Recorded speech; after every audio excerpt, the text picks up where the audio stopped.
NK Telco Sports welcomes you to our coverage of high school basketball. For the Minster Wildcats, will take on the Russia Raiders. Tonight's game is brought to you by the following sponsors: First National Bank, Keyhole Pizza, Precision Strip, Winners Meats, Grand Lake Health Systems, Superior Aluminum, and NK Telco. Thank you to our sponsors once again to allow us to do this. My name is Jeff Hencher, alongside me tonight, Tanya Hammond. And Tanya, I think we have an interesting, exciting matchup here, somewhat early in the year, but the Cats of Minster come in at a perfect 2-0 record. They come into Russia Raiders are 4-0, so both teams have been off to a good start. I'm excited to see once how these two good teams, if you will, battle against one another tonight. Absolutely, thanks, Jeff. I think since the first game the Raiders played this year at Jackson Center, this is going to be their next test. Minster, with their youth, still brings in experience. A lot of these kids played varsity last year, and you're coming in with Cole Albers at 6'8". That's going to be a tough assignment for the Raiders, and we'll see how they can handle it. Very well said. As an early season test, we have the Midwest Athletic Conference Minster Wildcats against the Shelby County Athletic League Russia Raiders, and I'm excited to be here tonight. I don't get to do many Russia ball games, and better hurry up because this gym won't be here next year, so I'm glad I get to be at least in it one time here before they transition to the new project they have going on here at Russia. This is the final season of Raider basketball in the Claire C. Neveau Gymnasium. High school basketball. High school basketball, thank you. And it'll be really exciting because we won't be able to see these kind of crowds next year. You won't have people packed in. It's going to be a little bit more room. I think it's going to hold another 400 or 500 people. But it'll be exciting as Shelby County basketball and the MAC just bring in a lot of excitement, and they bring crowds no matter. So maybe that gym will be full too. Well, I'm sure it'll be done right. So job well done here. I'm excited to see that venue next year. But right now we're going to take a break. We're going to have, while we're gone, we're going to have the national anthem. When we come back, we're going to have the starting lineups and the keys of the game and the opening tip, all here on NK Telco Sports.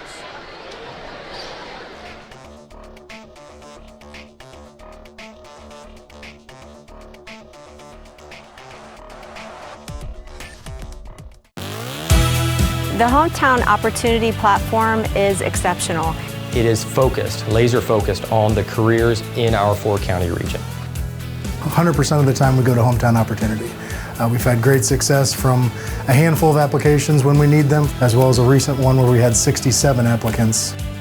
Honestly, it's a competitive advantage. The Hometown experience has been everything I could have dreamed of and more. Welcome back to NK Telco Sports as we are ready to meet the starting lineups. First, for the Wildcats, number 1, Cole McClure, the 6-foot sophomore. Number 4, Cole Richard, a 6-foot junior. Number 12, Brogan Steffi, a 6-foot junior. Number 14, Noah Sweeterman, a 6'4 sophomore. Number 42, Cole Albers, a 6'8 sophomore. Wildcats are coached by Michael McCurg in his 8th season. Assistant coaches Logan Summer and Mike Kettner. JV coach J.J. Wermeyer and freshman coach Roger Boki. Now for the Russia Raiders. Now the Raiders, the home team. Number 11, Felix Francis. 11 is Felix Francis, a 6'5 senior.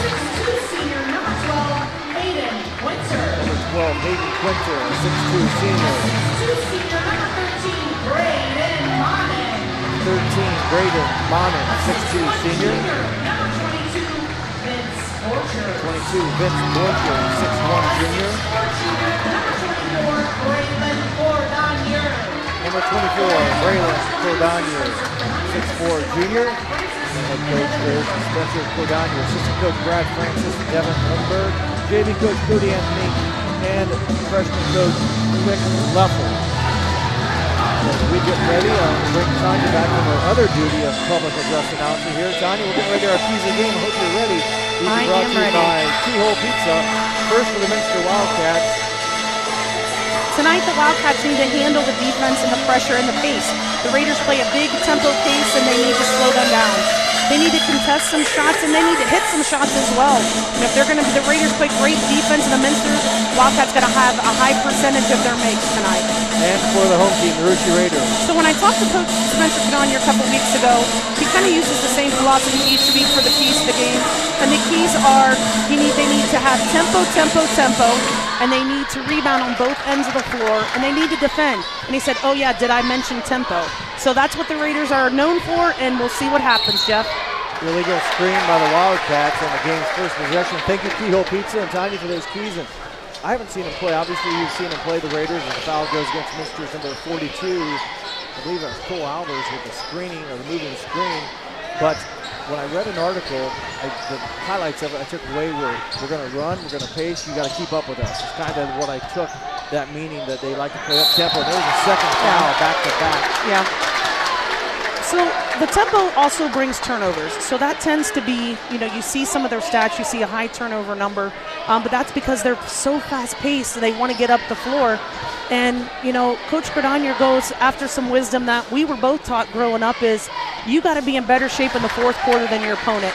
And that's what you can see that against Fairlawn last Friday night. I think Fairlawn had 16 points in the first quarter, 7 the third, 7 the second, 7 the third, and like 11 in the fourth. So they wore them down in that second and third quarter, which gave them a large lead. So that's what they anticipate doing.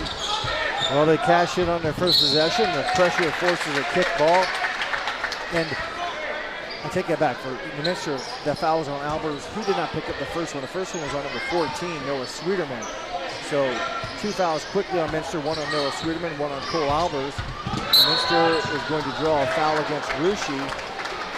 13, Braden Monin, the first foul against the Raiders.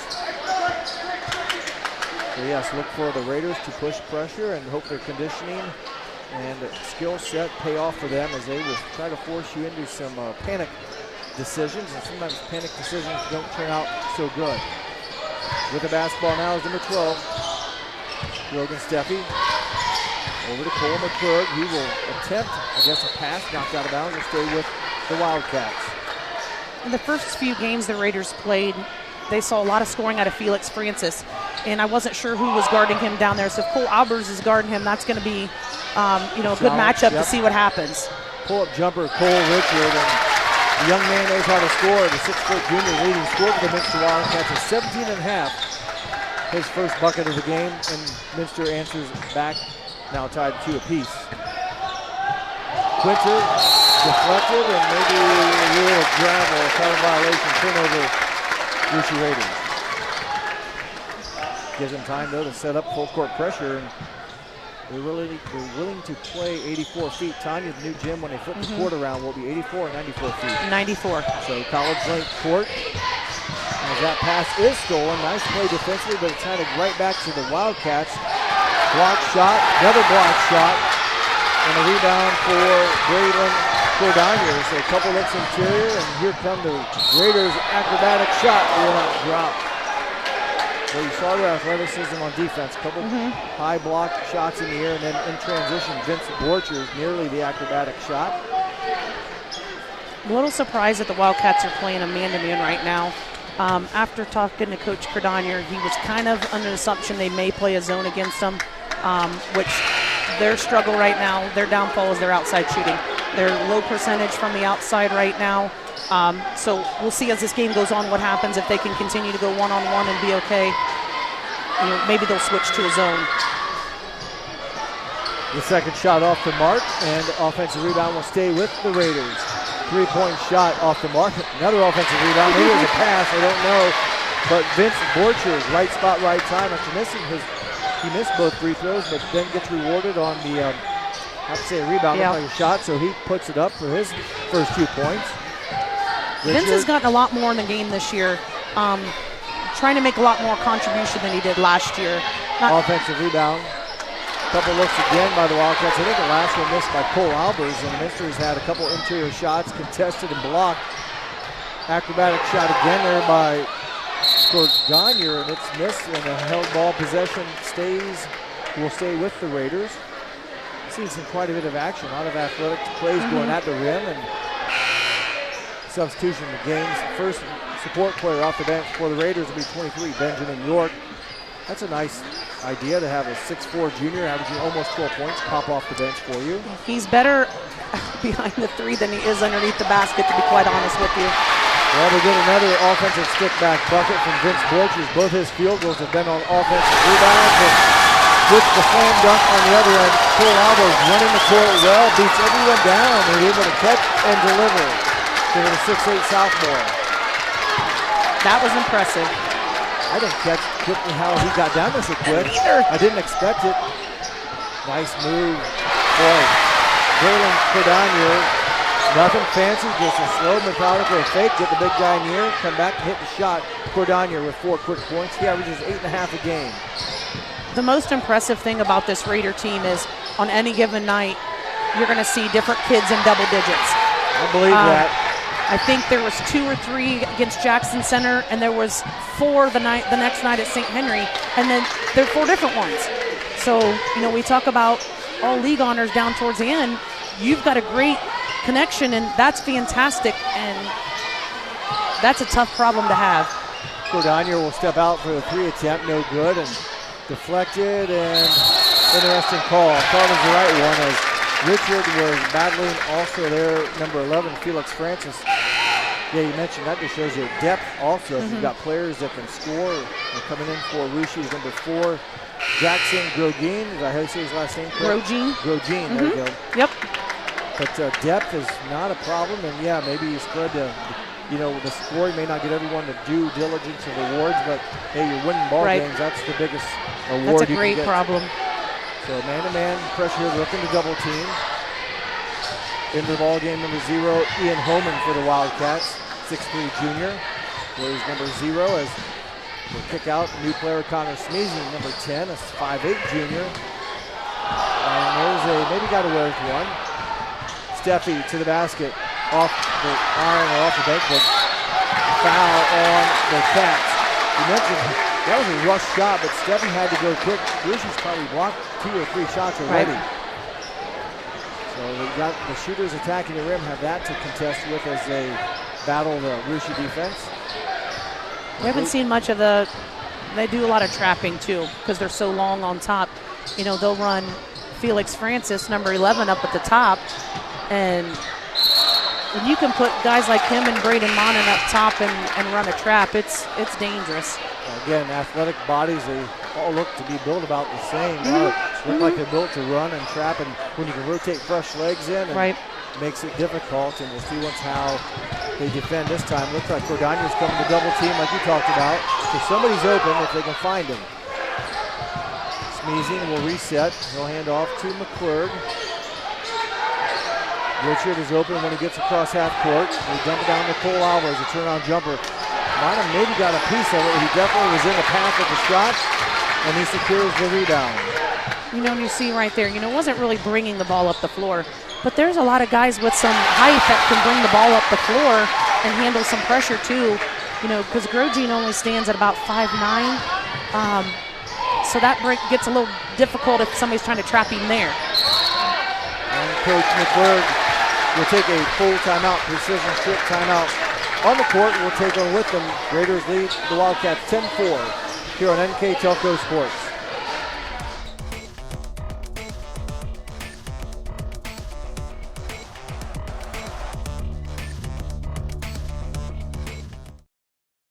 CarriageWorks has expanded and now can hold up to 25 cars in our service bay.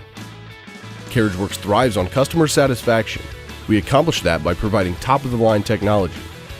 CarriageWorks now uses a laser beam system to measure down to the millimeter of factory specs to better service you and get you back on the road.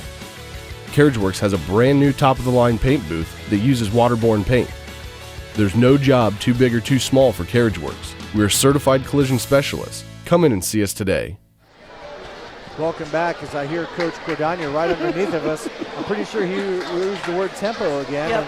And I think you mentioned that part of the keys of the game in your conversation with him, that he said, oh yeah, did I mention tempo? And they have forced the issue. And I'll tell you what, if you're a ball handler for the enemy, in this case Minster tonight, you don't get a lot of casual dribbles, do you? It's pressure in your face. Now they back off to half court, but you got to be careful, Minster. They've done it the past 2 times.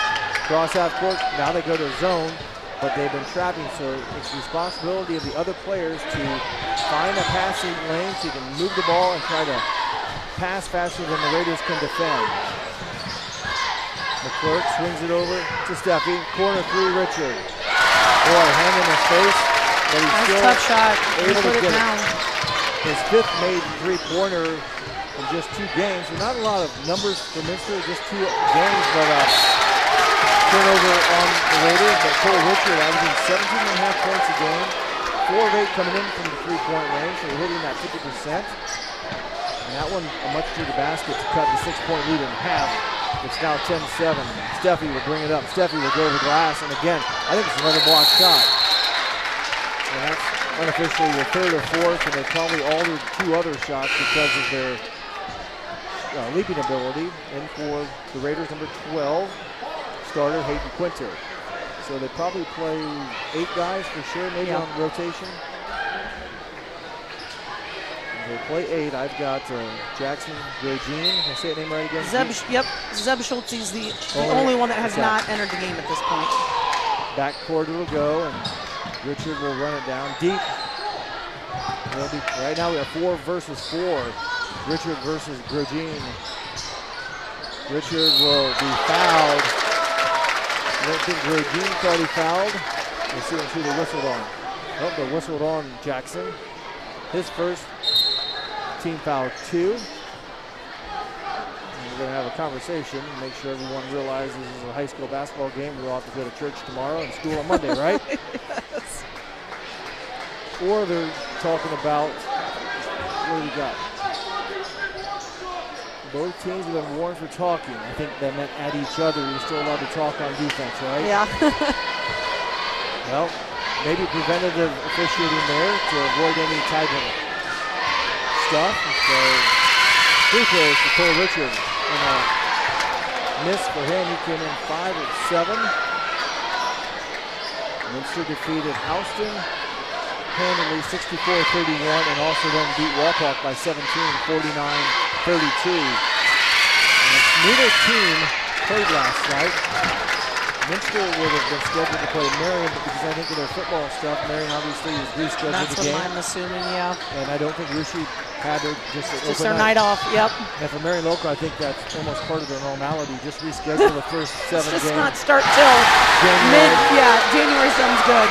And late December, they crash in, or they squeeze in 22 games in the remainder of the season. But that's tough. They have that cookie cutter approach now. They know how to do it. Right. It's not new to them. No, it's routine at that football school. It also plays a very good basketball. Right. My brother-in-law made the comment. He's a coach at Piqua, and made the comment, when Piqua's going to the playoffs and they've had to start late and you're playing every Monday, Wednesday, Friday, Saturday, you don't get any chance to work on things. And that's the tough part about the seasons being so close together. But, you can run in, as the Raiders have seen the last 2 seasons, or last season, basketball into baseball. And same thing. Fortunately, baseball doesn't run into anything else at the end besides vacation. And graduation. Yes. Maybe. We have a 1 of 2 for Albers, and when the football seasons do bleed over, really it only affects a handful of teams. Sure. It just happens to be it's Marion Local every year, or another MAC school maybe. But for everyone else, they're done a few weeks prior to that. A nice drive to the basket is short by Monin, but a turnover. Monin will get, try again, and he is rewarded. Turnover leads to offense, and Monin gets his confidence back. He's a 12.5-point scorer. A lot of senior leadership on this Rushi Raider team. You mentioned the youth of the Cats, no seniors on the roster. So many of these guys played last year. As again, you see what that defense just forces some inconsistent decisions. A Minster turnover, corner triple for York, no good. Another offensive rebound for the Raiders. Felix Francis squares up, spins. Gets Albers on his feet. Nice move. 6'5" senior Felix Francis, 8.5-point game scorer, and his team is now back up by 8, but that was a beautiful post move. And last year, Felix kind of teetered between JV and varsity for the majority of the season, and really worked on his game this year, and he's really got a lot of senior leadership right now on how hard he worked and what he's put into his game. He gets a block shot there on Cole Albers. Ruschi turns it over, but Minster turns it back again. Defensive pressure in transition. I believe it was number 12, Hayden Quinter, kind of put some pressure on Richard, forced him to make a decision, lost the handle. But and Quinter's he's going to be a 4-year letter winner for the Raiders, and he's a quiet leader. Doesn't say a lot, and the greatest thing about these kids is they're all good teammates and they're good friends. So they all get along. Chemistry. Yeah. And that goes you kind of know how that goes, don't you? It seems to have paid off a time or two here recently, and that's a turnover. And they even won New Knoxville one state in 2008. Because all I heard about, I didn't have any blood on that one, but it was just how well the kids got along. Of course, when you're winning and things are fun, it's a lot easier to pal around. But chemistry goes a long way. There's a turnover, or the ball will be Minster out of bounds. They trail by 8, so as well as Ruschi seems like they're playing, Minster's only down 8, long way to go if they can withstand the rush. I thought I haven't even looked at the score a little bit. I thought it was going to be 1 or 2. I really did. Well, nice move by Brogan Steffi, all but in. Again, a lot of interior shots have been contested. Cordonier spins, kicks it back out to Quinter. Quinter from deep.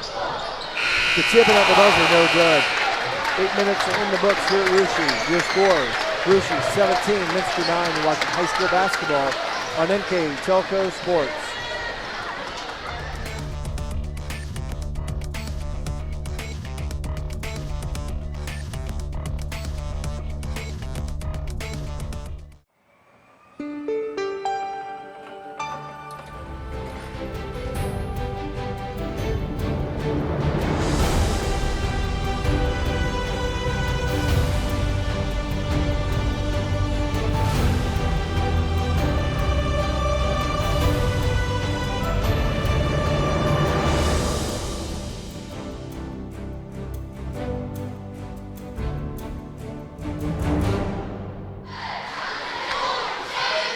NK Telco Sports welcomes you back here once again to Ruschi. My name is Jeff Henson. Alongside me tonight, Tanya Hammonds. And interesting 8 minutes of action. Ruschi is all that we advertise it to be. Pressure up and down. They've hit some shots. Minster has hung in there. They've withstood some turnovers, but they trail by 8. So Minster's going to look to maybe try to slow down that pace and be a little bit more efficient on offense. And the offense for Minster in the interior has been a problem. There's just too much shot blocking and rush shots. Right. Which is kind of interesting when you've got, the Wildcats match up with them pretty well on the inside. I think it's the outside where the Raiders have the advantage in their length. So that's kind of confusing to me, but maybe they'll go to a zone. I don't know, obviously, but the Wildcats had some open shots. It's just when you got one, you got to take one. We have 8 minutes done. This is the second quarter here, and the team fouls will both reset to 0. New rule this year is, I don't know how long we'll keep saying that, but it is what it is. So it's back to 0 team fouls. It doesn't affect the players at all. They still just get 5 for the game. As we're underway with the Raiders in white. Cordonier squares up. Doesn't get the hometown hop. And Steffi will run it down. He tips it away and able to run it down. So a chance for the Cats to get within 8 or close that 8-point deficit. And there's a whistle on a foul. So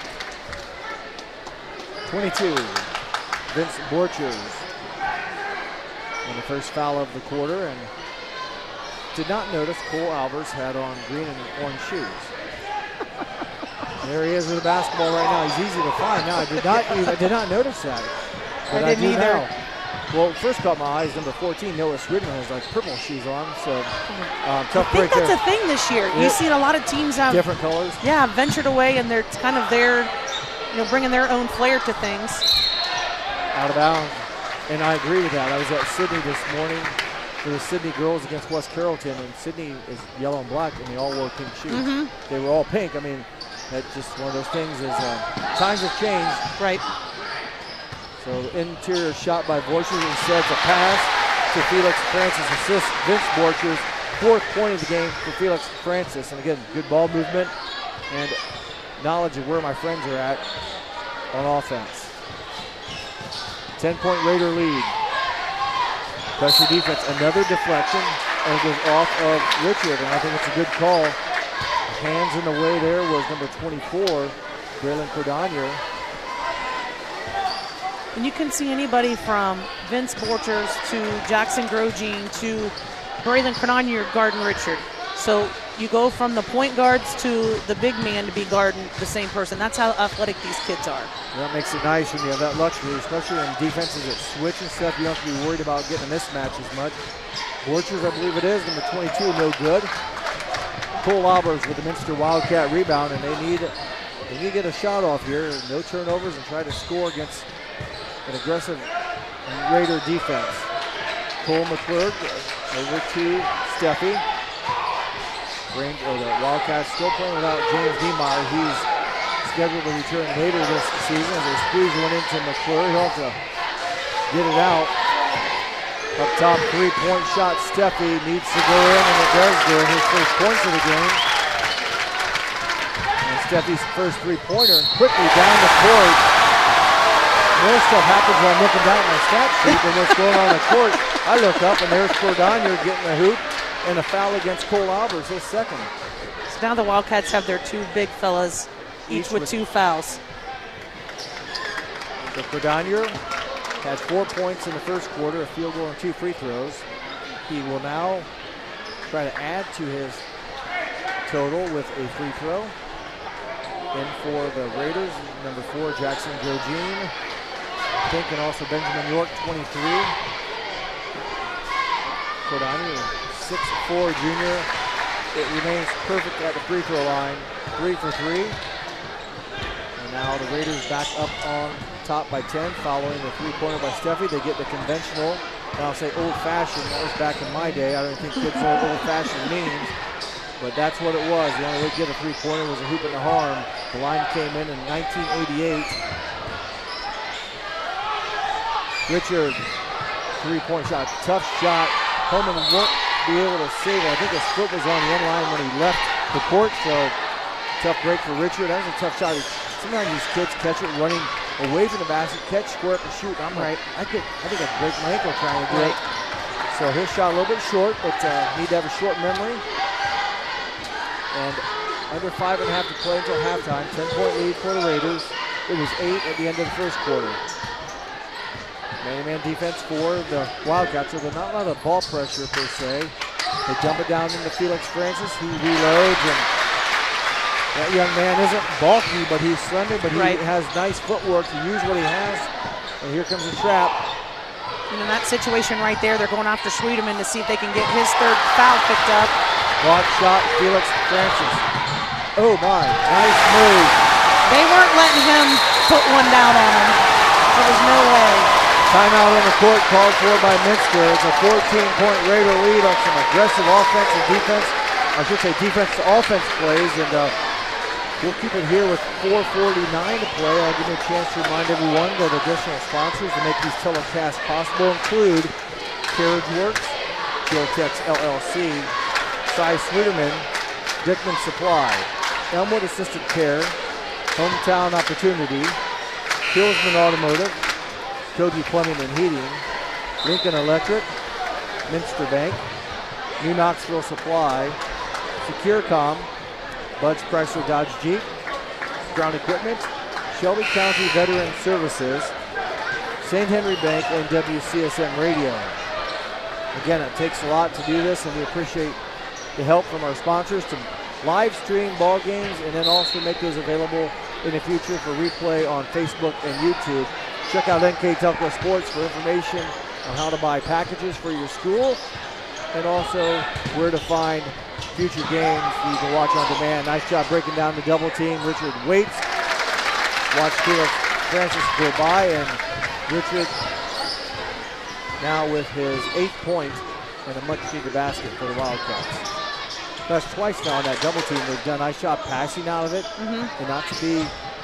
Let's see what happens here with Cordonier, and then I can talk about it. He hits it again. Cordonier, 3, 4, 6, 8, 9. But one thing that Minster can do here when the trap comes, they can see the opening and they can throw it that far. Right. The other sport was girls basketball. They have trouble to throw that long pass, and other teams can double team and almost at will count on getting the long pass because it's not able to snap it that far.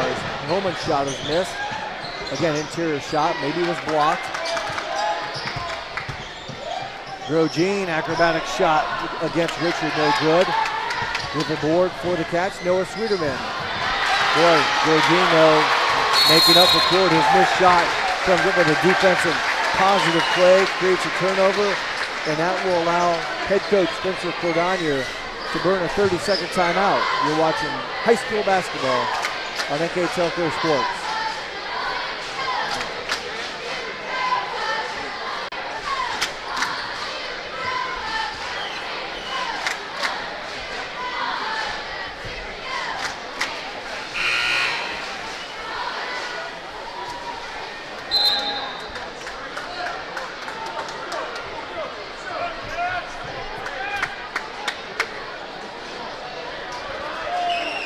Three minutes, 38 seconds left on the first round of Sterling Bank scoreboard. My name is Jeff Henson. Alongside me is Tanya Hammonds. And Tanya, we're at that danger zone where I think the Raiders up by 14. You can kind of feel they have the momentum here. I think they could blow this open to a bigger lead here at halftime and really take advantage of their abilities and force Minster to make a heck of a comeback.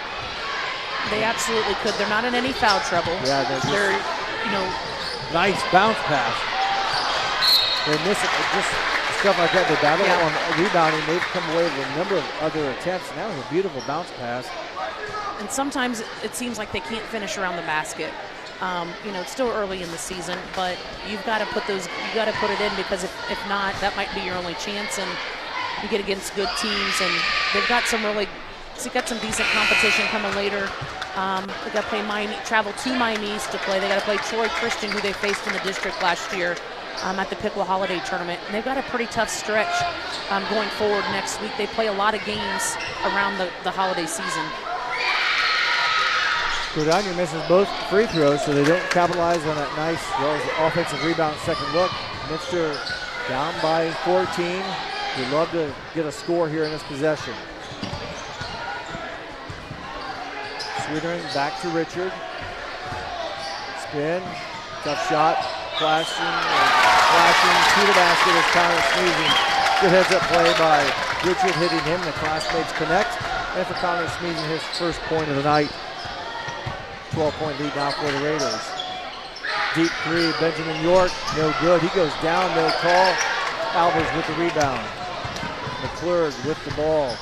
Into traffic, ball tipped out of bounds, another deflection, and may not mean much. It doesn't really show in the stat column as far as possession, but those active hands, that time was Benjamin York, just again keep Minster players like, wow, every time I throw a pass, it's either stolen or deflected. Right, so it's intimidating. It is. And pressure defense applied here, well outside the three-point line. Oh, nice pass to Sweetman. Hit Cole Albers. At first I thought he was throwing it to Cole Richard, who wasn't even looking. He was just kind of going through the motions baseline, and there was Cole Albers with the catch and the score. Back-to-back buckets for the Wildcats. A blocked shot by Albers. Saved. Oh. For the Wildcats, nearly will avoid it. There's my pet peeve. Great play, you might say, for Sneezy, saving it. But be careful when you flip it in under the enemy's basket. Sometimes it's to a wide open Rishi player, which it was. They didn't hit it. Long story short, good play, Connor Sneezy. It worked out for him there. But you got to be careful. And it's tough. He's just trying to make a play, but sometimes good hustle plays can hurt you if you don't do it right. But a chance here for the Wildcats, of all the momentum and positive talk we've had with the Raiders, any type of score would put them back in single digits. Oh my. Good defense. It looked like Quinter had a beat on it. He deflected it. Back into the backcourt. Sneezy now advances. Double team coming. Nice bounce pass. Good hands by Benjamin York. Running the floor of the Raiders. Block shot. Cole Albers. Well, that's what 6'8" athleticism does for you on Minster side too. Albers might have had it. He had obviously blocked there. I think he might have had it on the possession before. It'll be Rishi basketball though, as Richard will come back in for Sneezy. I'm a little surprised him and Sweeterman are still in the game. I mean, they can't win with them on the bench, but they're within reach. They've cut it down a little bit. Felix Francis goes over. Sweeterman gets the light pop. 10 in the game for Francis, who came in averaging 8.3, so he's already done that. Now, you said in Rushi's games where they were 2-0 or 4-0, that in all four, basically most of them, the starters haven't hardly played in the fourth quarter. Basically. Yes, against Fairlawn and against Houston. A couple games. Didn't even. Majority of the St. Henry game didn't play the fourth quarter. So a lot of their starters have only played, let's say, 75% of their games. So again, that's good, but let's say it hurts the stats. But again, stats aren't everything. It's getting the That's W's. okay.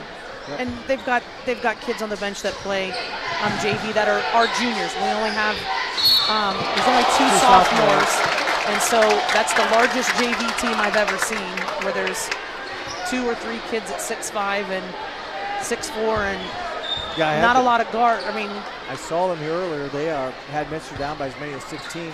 Cats came back. They did fantastic coming back in that game. Took a 1-point lead, and Umperford, if I have the name yes, right, hit a shot with 5 seconds to put Rushi back up by 1, and they win by 1. As right now, the Raiders defense commits the foul as Felix Francis. Not real sure, but he's polite, hands the ball to the official. Is charged with, nope, it wasn't on Francis, it was on 20, Zeb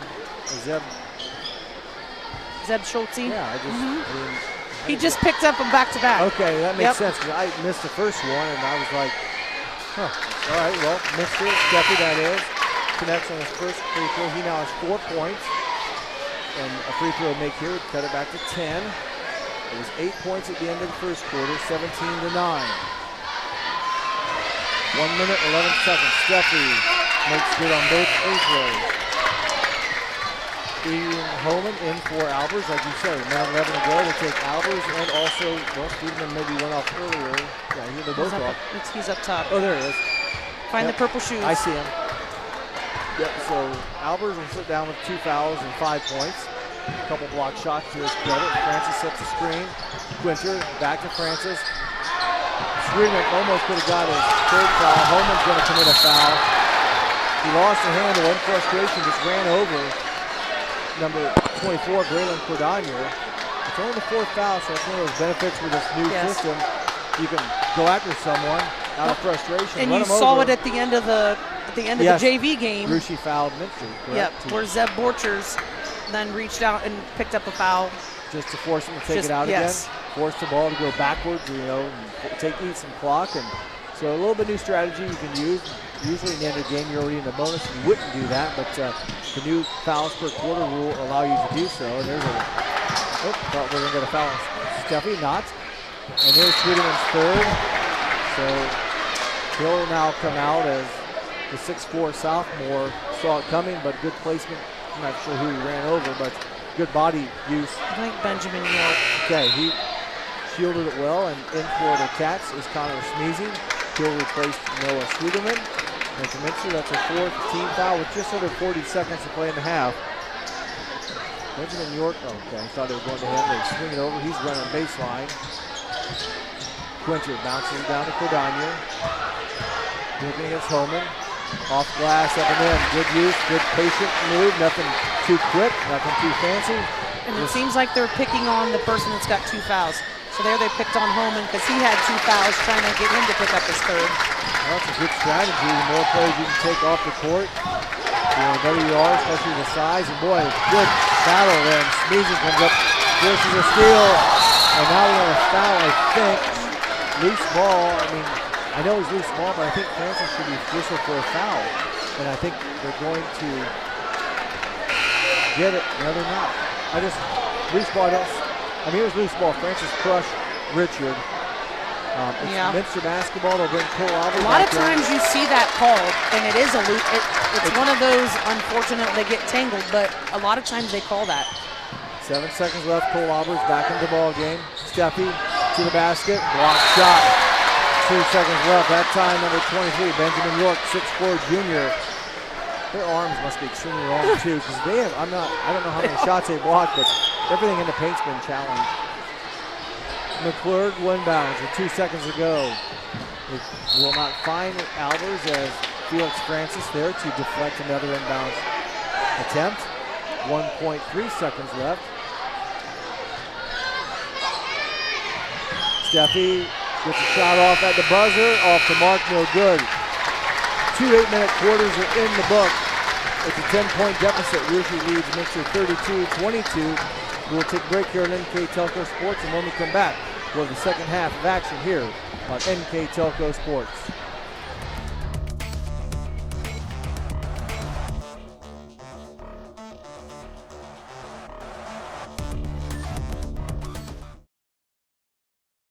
At First National Bank, we are working hard to make your life a little easier. With products like Card Valet, an app allowing you to control your cards with real-time notifications, transaction restrictions, and spending limits. The ability to access your money through 55,000 all-point ATMs across the country, surcharge-free. Live customer support when you need it, and online and mobile banking, allowing you to gain access to your financial information wherever and whenever you like. First National Bank, making your life a little easier.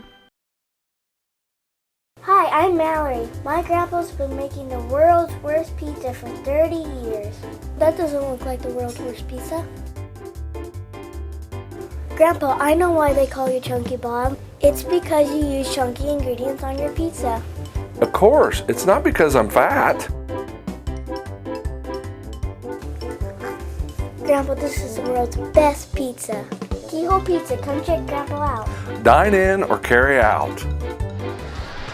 NK Telco Sports welcomes you back to our coverage of high school basketball, where the Minster Wildcats are taking on the Rouge Raiders. We're at halftime, just about ready to start the second half, the third quarter. And your score is 32-22. And with some of our Grand Lake Health Systems stats, Tanya Hammonds. Thanks, Jeff. For some team stats, for the Raiders, I had them with 13 rebounds and 5 turnovers. And for the Wildcats, I had them with 8 rebounds and 8 turnovers. Individual scoring in the basketball game first half for the Minster Wildcats. Cole Richard with 8, 7 from Brogan Steffi, 5 from Cole Albers, 2 from Connor Sneesen, their total of 22. For the Rouge Raiders, 2 players in double figures. Braylon Cordonier with 11, Felix Francis with 10, 4 from Vince Borchers, 3 from Jackson Joe Jean, 2 apiece from Braden Monin and also Benjamin York, their total of 32.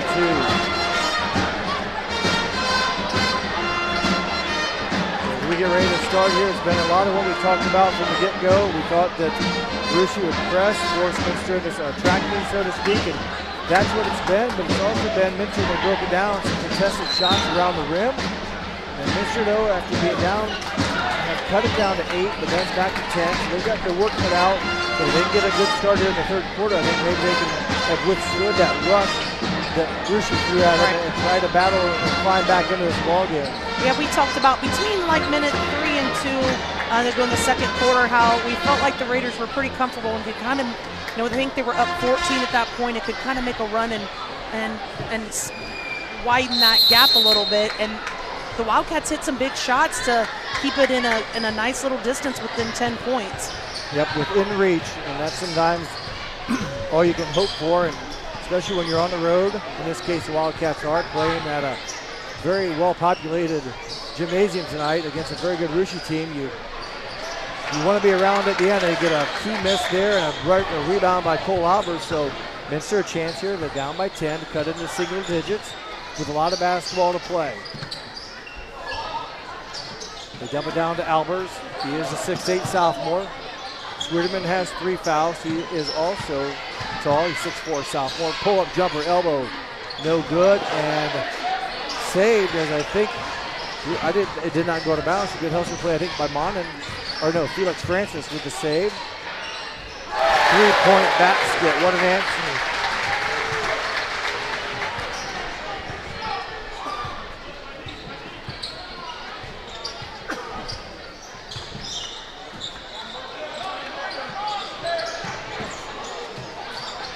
So a good answer for the Raiders. They open up with a 3-pointer by Braden Monin, and there's a foul against the Raiders. Number 12, Hayden Quinter.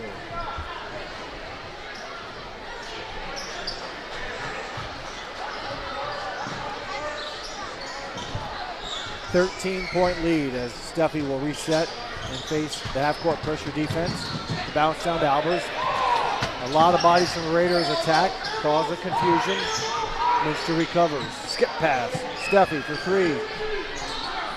No good. Albers battles, but the A good job by Felix Francis pulling down the defensive board. Cordonia's had a good first half with 11 points. Misses the glass and almost knocks it away as Albers another rebound for the sophomore. You know, he had a mismatch there, and Braylon's got to find a way to put that away there. You know, when he's guarding up against McClure, who's only 6 foot. Well, he's able to throw it down, if you will. Kind of. Hey, it's better than I can do. I'll let you talk about He'll that. have bragging rights at Christmas. Let's time, just say yeah. that. So he gets the benefit there, his 13th point, and a 15-point lead. So good start for the Raiders. They've, McClurg, McClurg had a shot blocked. Got his rebound, had to take the blocks again in that episode as there's a foul on Cordonier. It'll be Minster basketball as when they have attacked, I just can't get over how much contact, or not contact, but ball shot deflection there's been, and there can't be a lot of confidence. Yeah, you beat your defender out front, but it's sort that of was like, one of those mix-ups right there. and taking advantage of that mix-up is Benjamin York. So what Minster needed was a good start. What they've gotten is complete opposite, with now 7-0 run for the Raiders and a blocking foul called against the Raiders. And Steffi draws contact and the personal foul against number 13, Braden Monning. 17-point Raider lead.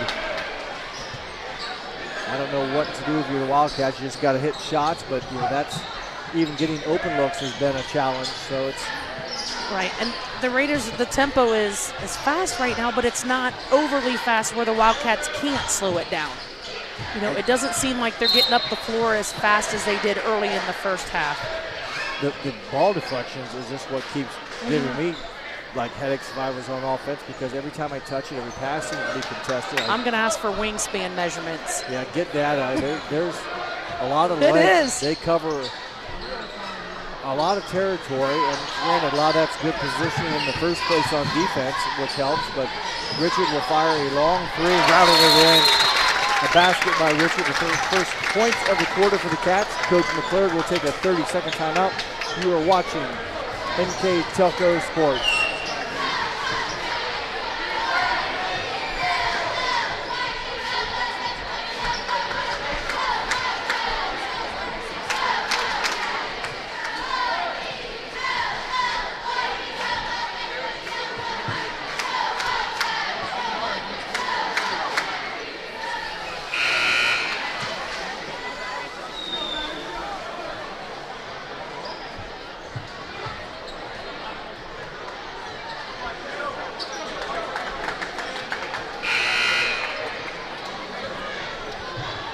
Third quarter, 5 minutes, 7 seconds to play as Minster gets a much-needed three-point basket from Cole Richard. He now has 11 points in the game.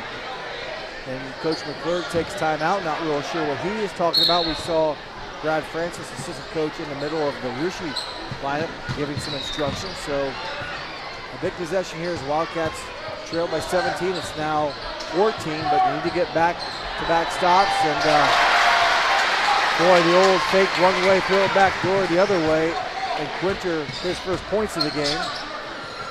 I thought Quinter scored earlier in the game, maybe not. Over and back turnover.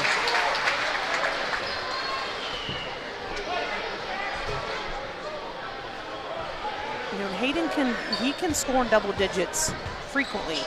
But right now, he's playing the role that he's supposed to play. Whatever happens, happens. Yeah, he's got 9, and he's done a nice job. I was surprised he's going to get his fourth almost. He's not a chance at 3 and 4 as Albers will pick up his second foul.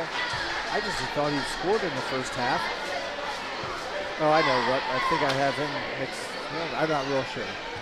But nonetheless, number 12, the floor general, the quarterback maybe is what he should be called, just making things happen for his teammates.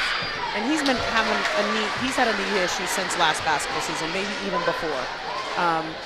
He didn't do anything all summer long. No sports, rest. And they went long in basketball and baseball. So they went more season than most people do, so he needed a break. Got a lot of games in basketball, a lot of games in baseball. So yeah, what you would say he wasn't doing, and he was doing a lot more than most were in the end of the winter and spring season. So sometimes rest is good, although it's tough for kids to not participate and slow down because that's what they're kind of used to. But hopefully he has let his body heal some and he can enjoy a fine senior season, both on the hardwood and on the diamond. Good ball movement there as Albers will finish. I believe the assist from Brogan Steffi and the Cats. There was some confusion on the Raider defense, and Steffi took advantage of that, getting the ball to Albers to score the easy high percentage shot. There's a shot by Quinter, and Quinter comes away with it. Holman's gonna, thought there was gonna be a foul. And before the turnover, Coach Cordonier in the ear of an official for a 30-second timeout. So while that happens, a precision strip timeout, I'll remind everyone that our sponsors tonight include First National Bank, Keyhole Pizza, Precision Strip, Winners Meats, Grand Lake Health Systems, Superior Aluminum, and NK Telco. Again, our main sponsors, or sponsors I should say, allowing us to do this. Tonight's high school basketball between the MAC and the SCAL. Here's something I thought about the other night. When I grew up, it was a Shelby County league. Then I kind of heard the A word getting in there. And I just wondered, it doesn't bother me, Shelby County Athletic League versus Shelby County League. And I don't know how long it's been around, but I can't answer that because I don't know how it popped into there either. But it used to be the SCL. Absolutely. And then you called it the SCAL, and I found out that's not what they want to be known for.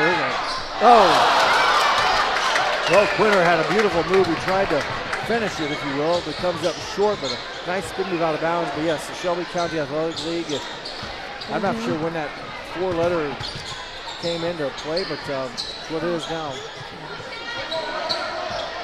Minster down by 15, needs a score. Double team comes, and Holman was the open player the past two vertical and turnover Minster. So that traffic defense, I think every coach knows you're going to gamble. Right. And you might give up a backdoor cut or an open play, but more times than not, you give up one, you get 3 turnovers or rush them into 3 shots. Well, I'll take my chance. 75% of the time, it's good defense. That time to force a turnover. And he just had arms coming at him. So, he was getting forced backwards and wasn't even in a clear trap, but had arms coming at him and teasing. I'm glad he touched that. Or somebody in the front row was going to have a Spalding or I'm not sure if it's Rawlings sandwich in the face. So, I don't know. Sometimes, you gamble, and more times than not, you take a risk. And, another play. Bullet pass. Same play. Same result. 9 points for Albers. Back-to-back plays where Albers has gotten the ball from Steffi. And Minster quietly now down to 13. Get a stop here. Chance to cut it back to 10. Loose ball taken away. McClure. Contact and a blocking foul. Trying to set up for the charge was number 23, Benjamin York. And I think York probably was there, but because McClure just glanced off the side of him, which smart play by McClure, probably the right call. Absolutely. But I'm like, what are you supposed to do as a defender? You're standing still, and either you get plowed or you go with the motion to try to soften your blow a little bit, I feel like. And it just seems like it's the players that go straight over the defender, bad play, but McClure glided off, so it looks like it wasn't direct contact. But McClure gets his first point, but that's a tough call, and I feel sometimes bad for the defense. I'm just trying to stand here and hold my ground, and I get called for the block. Yeah. Well, that's why we're up here, not down there wearing striped shirts. I know. 12-point deficit. Cordonier kind of spreads it 4 corners here. I thought maybe they'd force Minster to come out a little bit more and guard the half court if Minster wanted to do so. But right now it's kind of sandwiched back into scoring position. Hayden Quinter now. Over to. We're trying to get some matchups underneath. Waiting for a mismatch defensively and look for. They just got to be patient. In and out, no good. Offensive rebound, Monin. Stripped away by the Wildcats. Thrown away by the Wildcats. Basket. Hayden Quincy, what a series. I mean, just a lot of loose things happening, and the Raiders come away with the score from Quincy. Now it's 5 1/4. 3-point shot missed. And a timeout taken by, well, I think the official thought he called a timeout.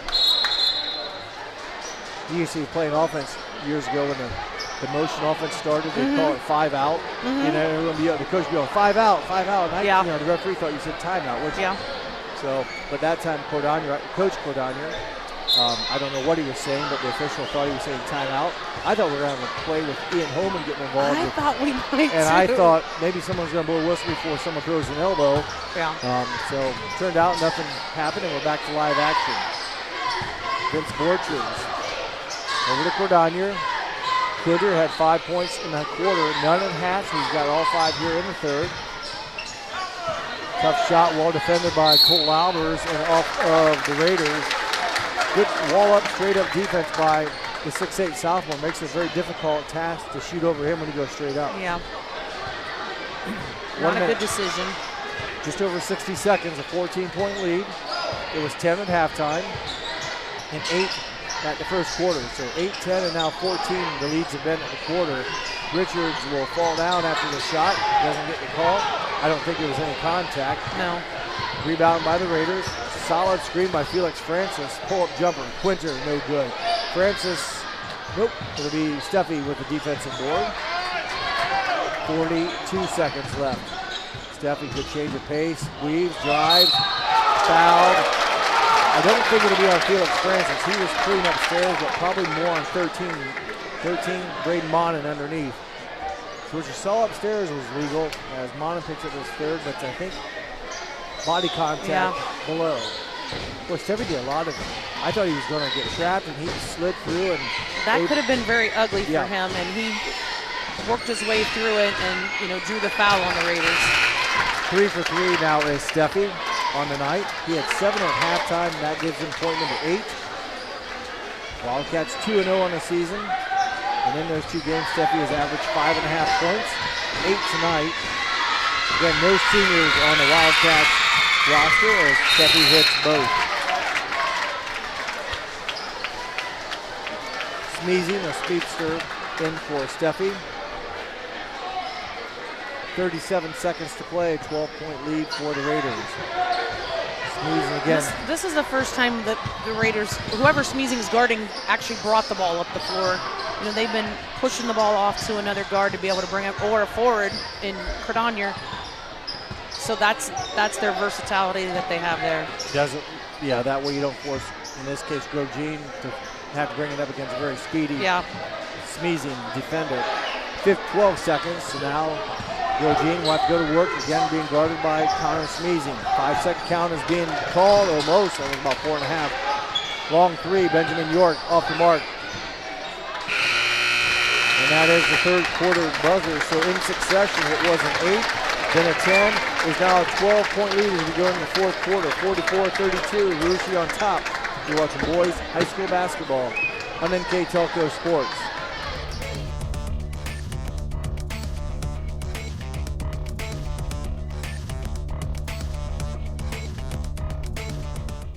Kogi Plumbing and Heating is your Bryant Factory authorized dealer. We have brought the best of comfort, control, and plumbing services to the St. Mary's area for over 60 years. We have been Reader's Choice winners for the last 4 years running and excel at providing our customers with efficient and reliable heating and air conditioning, as well as responsive service when a plumbing emergency arises. We insist that the products we install in our customers' homes and businesses offer the same performance and value that we expect ourselves. Call today for your next plumbing and heating or air conditioning needs. Bryant, whatever it takes. NK Telco Sports welcomes you back to Rushi as we enter the fourth quarter. And again, it's been successive improvement for the Raiders. They opened up an 8-point lead after the first quarter, 10 at half, now 12 at the end of 3. So they've withstood some Minster runs and been able to add just a little bit of more cushion as the game progresses. We'll see how the final 8 turn out. The Wildcats didn't have any trouble in that third quarter, staying out of foul trouble, not extending into that third and fourth foul for Albers and Sweeterman. He stays in with 3. Albers with 3 as well. Oh, Felix Francis. He's blocked some shots tonight, and Minster returns a favor with a block shot by Noah Schruderman. It stays with Rushi as Hayden Quinter. This pass underthrown, so they played 8 minutes for the Cats. As time becomes an issue, they're going to look to score and try to cut this lead into 10 or 9 with a triple. Taylor McClurg over to Noah Schruderman. Down to Cole Albers. Double team coming over from number 23, Benjamin York. He knocks it out of bounds. It's an interesting matchup with Braden Monin and Cole Albers here, with Monin having 3 fouls and not being a primary forward, guarding. Well, they get a break there. Cordonier will be fouled. Can I go on my soapbox right now or not? Sure. Okay, high school sports, if you foul a player in the air, go for a layup like that, there should be an automatic 2 shots and the ball back. Too many. I'm not saying it was flagrant, Schruderman, nothing wrong, but I just don't like it that kids are being undercut and, defensive receivers, defensive players, what he is. Stop trying to take them out. Try to block the shot.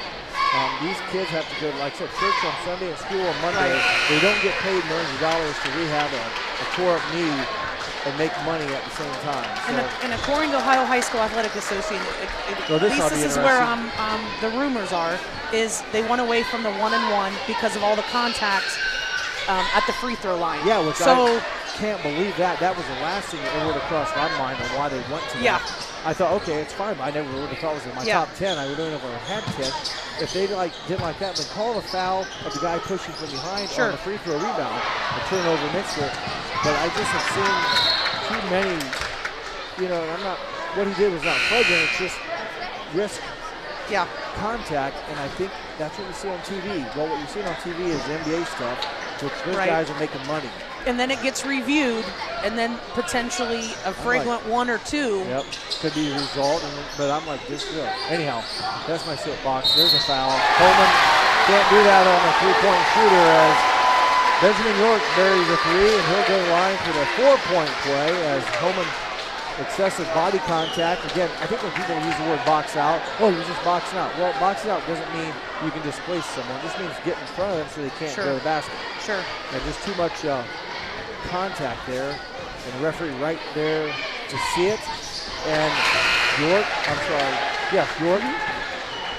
connects on a rare 4-point play. You don't see that as often. No. But for York, 2, 4, 8 points in the game. See, he's teetering on that double digits, which would be 3 in double digits. Offensive foul. Scrappy drives and good defense by Braden Monin. Maybe, obviously, probably a little bit of theatrics, but he seemed to be in there. We did have a good angle, but it kind of looked like Steffi maybe lunged or drove. But you see extension of that arm, and you see somebody. That's what's going to happen. So hard telling, but a nice play turns out to be for Braden Monin, and it is a 17-point lead for the Raiders. We played almost a minute and a half of the fourth quarter, and Quinter misses a shot, rebounded by the Raiders. They keep the possession alive. Open 3 for Benjamin York. Off of a couple of Raiders, it should be missed the ball. Like a pinball machine. Yeah, it did. You're exactly right, and I think it was pinball between 2 players. It was, I believe. York and Monin.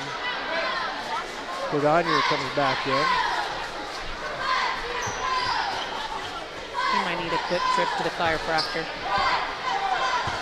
Good chance he took it. Well, you'd think so, but they probably will be up. They'll be back fine on Sunday or Monday when they get back to the gym. But lob pass into Albers. Good close out on the Raiders defense. Cole Richard has 11 in the game. They'll stay at 11. Benjamin York. Whoa! Just slid it a little bit. But that was a good move by York. He got the rebound and wasted no time. You talk about the point guard, and then, by the way, I got a 6'4" junior that can bring the ball down without. Now, he ran out of room down here and just couldn't shut it down, but he was 6'4" handling the basketball just fine. So, a lot of ball handlers that can take the load off of the, of course, bigger players to guard. Right. Under 6 minutes of play. Minster could use some scores here. Pass intended for Albers. Angle. Angle maybe not as one-two dribble, then the pass might have been a little bit better angle, but I'll use my Jerry Francis analogy. I'm probably way too old. He played for Ohio State. He would spin a bounce pass with 2 hands and the ball would hit and come in.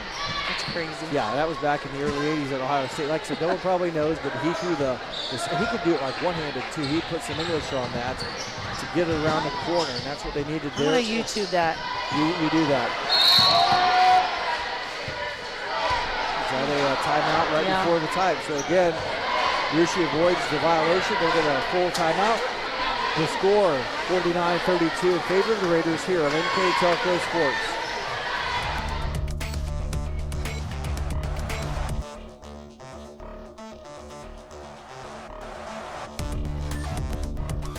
Are you looking for a rewarding career? Lincoln Electric Automation in Coldwater and Fort Loramie supplies top-of-the-line automation systems to manufacturers. Lincoln Electric Automation routinely develops its team through hiring and by offering advanced technical training. We understand that every employee matters, and every role contributes to the success of our business. We offer advancement opportunities, competitive wages, and benefit packages. Visit LincolnElectric.com and get on track to a better career and a better future. 5 minutes, 29 seconds left to play in the ball game. Russia timeout in the battle for the loose ball. Coach Cordonier in his second season as head coach. Calls the timeout and they get it before the tie-up happened, and they'll reset their offense with Vince Borchers. You're really almost going over the line, and boy, Connor sneezing. A lot of pressure there, and probably aided in that slipped foot, if you will. But yes.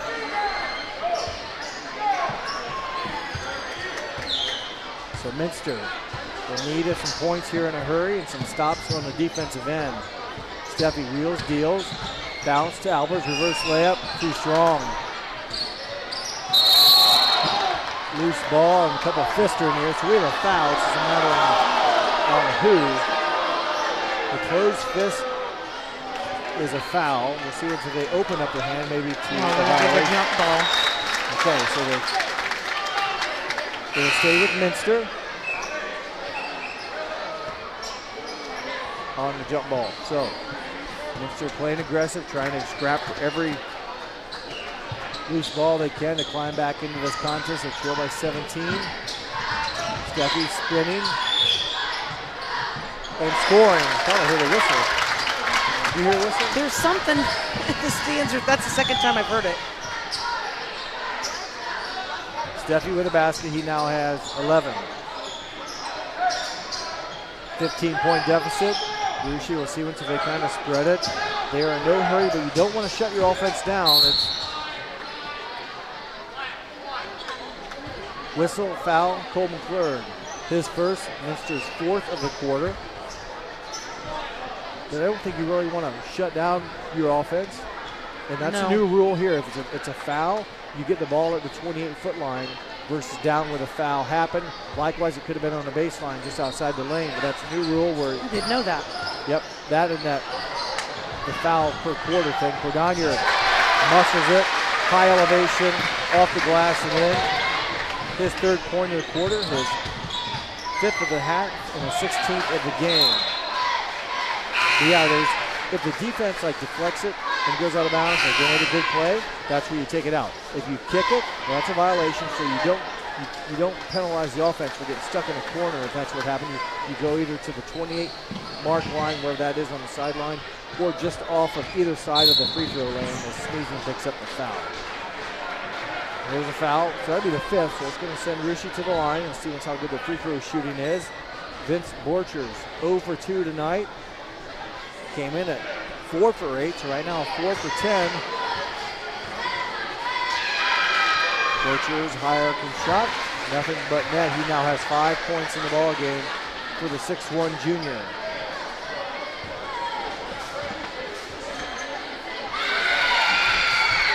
Borchers goes 2 for 2, answers the call.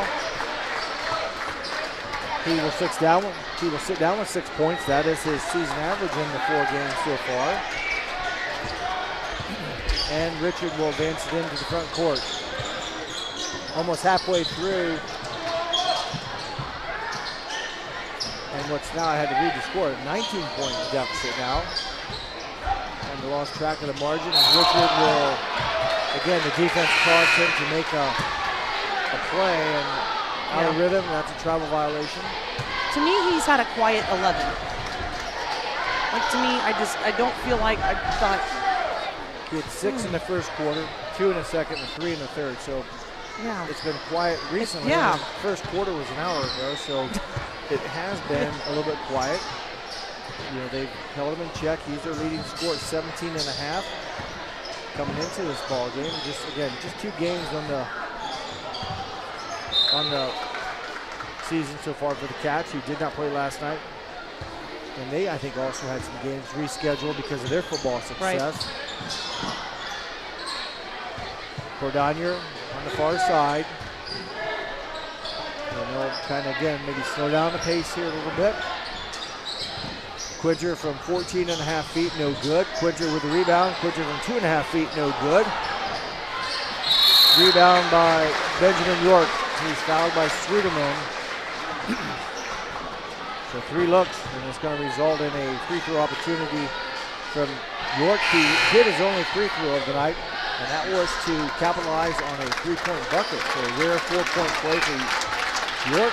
Now 2 free throws for the 6'4" junior. And that one front iron and in. This one will give him 10, and Tanya, you mentioned double-figure scores. Again, well-balanced tonight. A lot of players hovering around that 10-point mark. And he gets it. I think this is the second lowest scoring game as of right now. Jackson Center, I think, being their first. Right around this amount, right there. You know, they put up in the 70 range against St. Henry, Fairlawn, and Houston, with starters not playing in the fourth quarter. Had a pretty good start to their season and looked to be like a very good team, at least locally, that have all the items checklist as far as what you need to do to, let's say, just win a lot of games. So it's going to be tough for teams to beat them. And they've put on a demonstration tonight with a 21-point lead.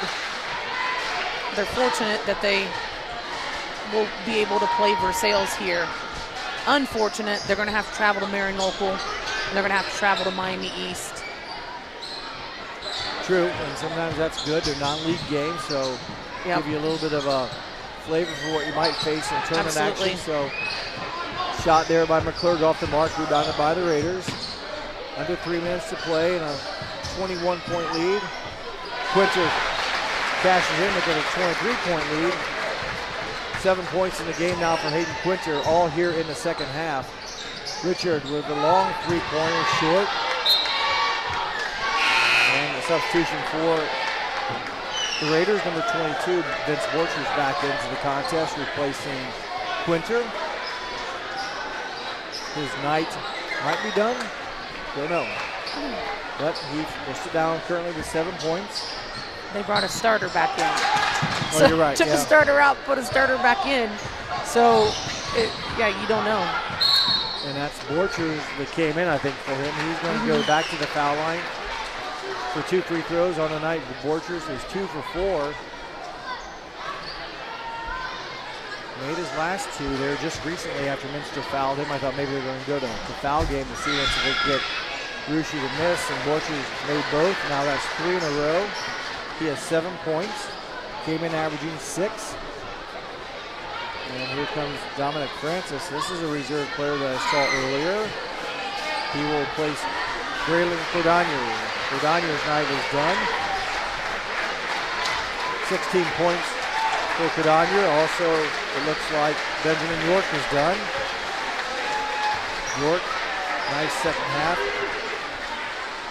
We'll finish with 10. And coming in for him, Tanya, was number 30. And guess what?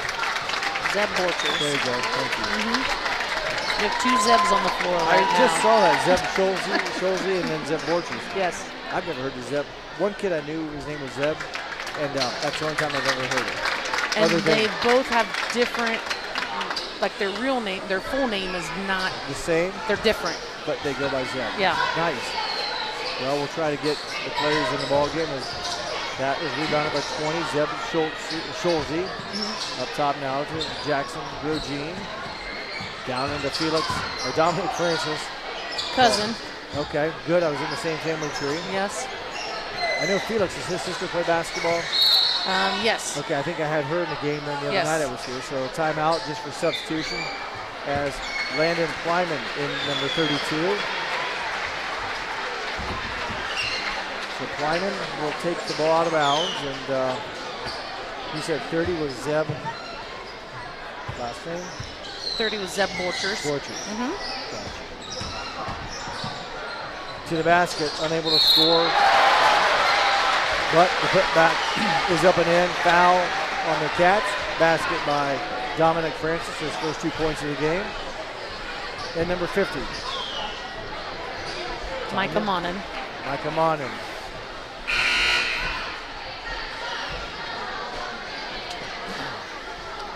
So Minster also, I'll go through their players here. Is number 2 is Andrew Kettner. He had some 3-quarters in the JV game to help the Cats come back and take a 1-point lead late, only to have Underfur hit the game winner with 5 seconds as Holman will leave, and then will be, I think Holman might have possibly fouled out, not for sure. But also for the Cats, number 11, Evan Prenger is in the contest. Number 20, Dominic Meyer. And number 3, Andrew Wiss. As Francis misses, offensive rebound put up by Schulze, no good, and still the Raiders make it a 4-point possession to continue to crash the glass and take advantage. Almost a 30-point lead now, is that correct? Yes. Evan Prenger has it lost. Don't foul him, let him go. And the layup is good by number 20, Zeb Schulze.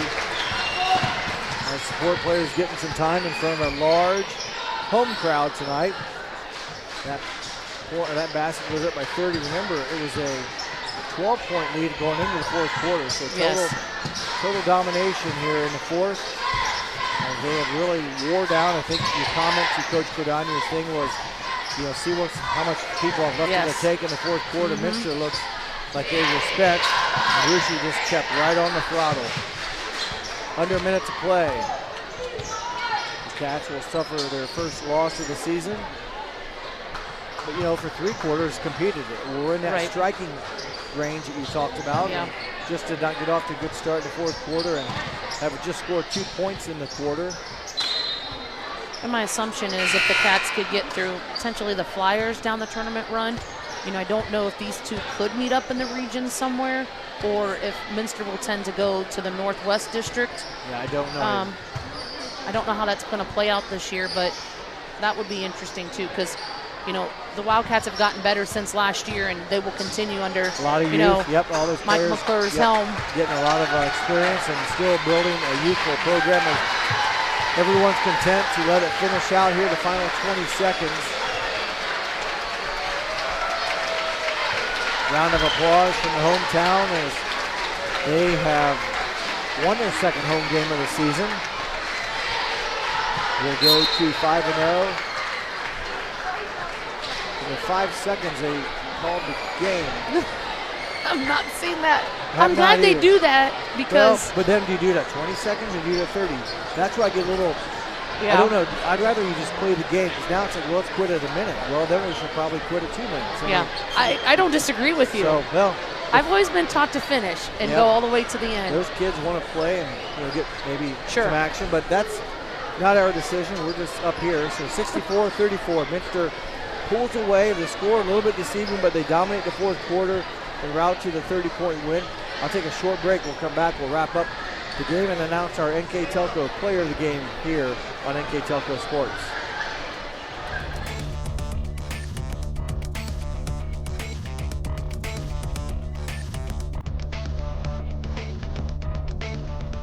We are here and here and here. Minster Bank is everywhere, providing every banking service that you need to keep your financial life in order. Whether you are on the go or stopping by one of our branches, Minster Bank is here for you. We proudly support the communities where you live. Minster Bank, helping people achieve financial success. NK Telco Sports welcomes you back to Russia, where the Raiders have taken care of the Wildcats here, 64-34.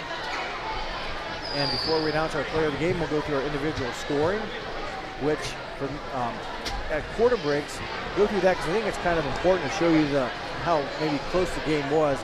17-9, Raiders led at the end of one, an 8-point lead. They led at 10 at half, 32-22. They added another basket, two-pointer, to that lead going into the fourth. They led 44-32. So a 12-point game. You're thinking, okay, Minster's within striking distance. Just 2 points scored in the fourth for Minster and 20 scored by the Raiders. So that's where the 30-point margin came into play. So Minster competed, battled, but I think that tempo that I heard early in the broadcast came in the big play and wore down the Wildcats. And Russia, a lot of players who rotate in, good athleticism, just made it pay off big time, especially in the fourth quarter. Absolutely.